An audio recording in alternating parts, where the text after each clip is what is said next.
नमस्कार. मी ॲडव्होकेट कल्याण कदम. तुमचा check bounce झालाय आणि समोरच्या व्यक्तीला वाटतंय ठीक आहे नंतर पैसे देईन. पण लक्षात ठेवा, कायद्याच्या भाषेत हा फक्त पैशांचा व्यवहार नाही, तर तो एक गुन्हा आहे.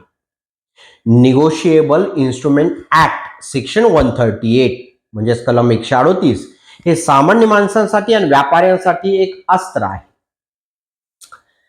हे बघा, तुमचा चेक बाउन्स झाल्यानंतर बरेच जण काय करतात, वाट पाहतात, महिनाभर वाट पाहतात. पण अशी चूक तुम्ही करू नका. कायद्यानुसार 15 दिवसांची नोटीस पाठवणं हे अनिवार्य आहे आणि ती नोटीसच तुमच्या केसचा पाया असतो. एक लक्षात घ्या, कोर्टात केस केली म्हणजे लगेच पैसे मिळतात असं काहींना वाटतं. नाही.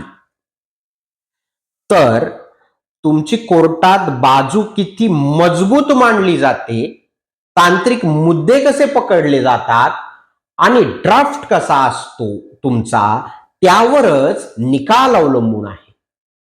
म्हणून हे लक्षात असू द्या की कायद्याची ही जी भीती आहे, तुम्ही जर अशा पद्धतीच्या एखाद्या आर्थिक अडचणीत अडकला असाल तर योग्य वेळी योग्य पाऊल उचलणं हे खूप महत्वाचं आहे. कायद्याची ही जी भीती आहे ती बाळगू नका, तर कायद्याचा वापर करा. मी ॲडव्होकेट कल्याण कदम. जय जिजाऊ, जय शिवराय.